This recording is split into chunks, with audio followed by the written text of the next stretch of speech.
Subhanallahi, ku bari mana. Dan liti, ni daga yau ba ni ba kai, kada ka sake nuna ka sani.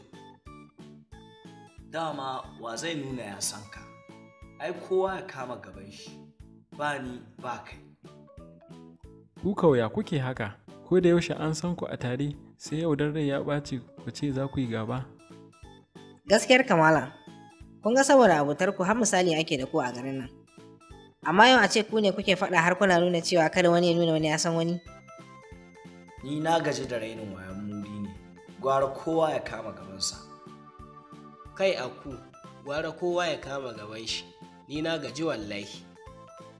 A'a, ba za a yi haka ba. Bara na ba ku wani labarin zaki da shanaye. Wataƙila hakan ya sa ku gane kuskuren ku.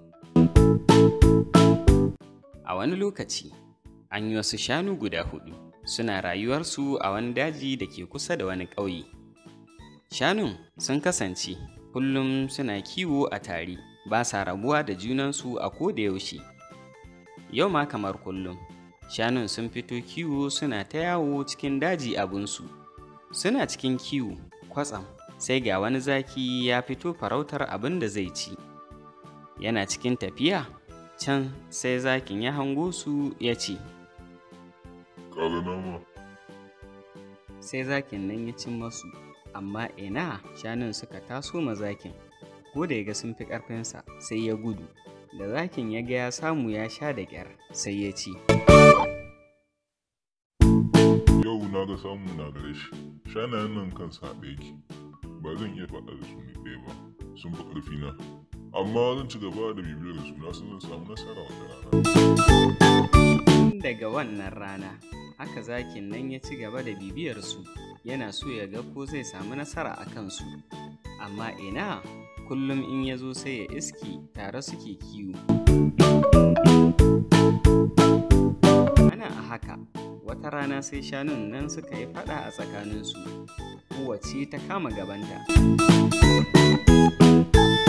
Shi zakin nan yana ta lura da abin da ke faruwa. Sai kuwa ya yi amfani da wannan damar, ya dinga bin su ɗaya bayan ɗaya yana cinye su. To kun ga illar rabuwar kai ko?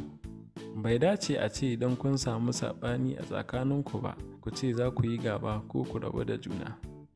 Ita rayuwa da kuke gani, haƙuri ake da juna, domin haɗin kai da kuke gani shine ƙashin bayan al'umma.